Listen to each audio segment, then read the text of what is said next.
A car dealership sells you a $40,000 car and still makes more money after you drive off the lot than it did while you were standing on it. Here's how. Walk onto any lot and you'll see rows of shiny cars, salespeople in polo shirts, and balloons tied to mirrors that somehow never actually sell anything. The whole place is staged to look like the business is selling cars. It isn't. Selling cars is barely the business at all. On a new car, the average dealership profit margin sits between 2 and 5%. Sell a $35,000 SUV and the dealer might clear $1,000, maybe less once incentives are factored in. You'd make more flipping limited sneakers on a good weekend. So why does anyone open one of these places? Because the car is the bait. Everything that happens after the sale is the actual business. Take Sarah. She walks in, buys a Camry, drives off happy, and the dealership just barely broke even on that sale. But Sarah isn't done. She financed the car through the dealership, which quietly marked up her interest rate slightly above what the bank actually offered, often adding $500 to $2,000 in pure profit dealers never mention out loud. She's going to bring that Camry back for oil changes, brake jobs, and warranty work for years, and the service bay runs at 40 to 50% margin. The car was the hook. Sarah is now the subscription. Opening one of these places isn't cheap either.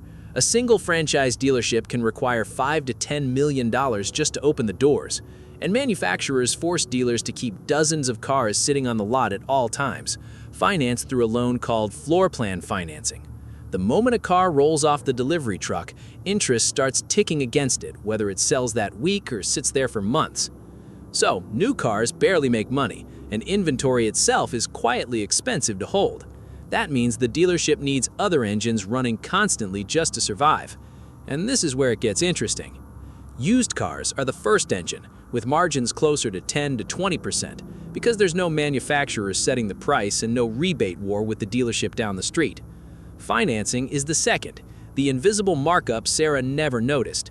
And layered right alongside that is something dealerships have turned into an art form, the add-on. Extended warranties, paint protection, fabric guard, pitched inside a finance office at the end of a long hallway, after paperwork, after waiting, after you're mentally already driving the new car home. Some of these add-ons carry estimated margins as high as 70 to 80%. On their own, they can turn a break-even month into a profitable one. Here's a question worth sitting with. If the car itself barely pays the bills, why does the whole building exist around selling the car? Because the car is what gets you in the door and keeps you coming back.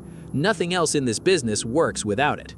Now, the mistake that quietly kills dealerships every year. Cars depreciate the moment they stop moving, and a vehicle sitting unsold for 90 days isn't just wasting space, it's actively losing value while that floor plan interest keeps stacking on top.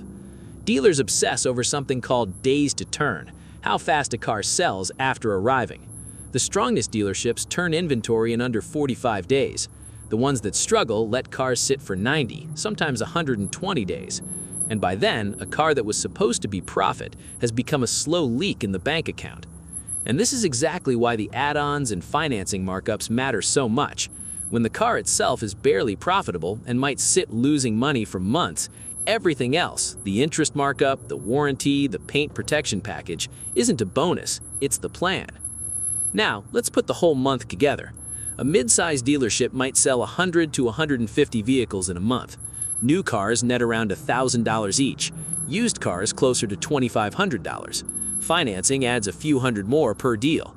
And running quietly in the background the whole time, the service department is pulling 40% margins on every oil change and brake job that rolls through the bay. Stack all four of those together, and a business that looks razor thin on paper can pull in anywhere from $300,000 to over $1 million a year, depending on size, location, and how tightly it's run. But flip the story and it turns fragile fast. Interest rates rise, floor plan costs spike, cars sit longer than 45 days. Customers delay their next purchase by a year or two. A lot that looks packed and busy in the parking lot can be quietly bleeding money for months before anyone outside the building notices anything is wrong. So no, a car dealership was never really about cars. It's about financing markups, service contracts, and add-ons, all built to turn a one-time sale into years of quiet, recurring revenue. You've probably financed a car, or paid for an extended warranty, or gone back for an oil change at the place you bought it.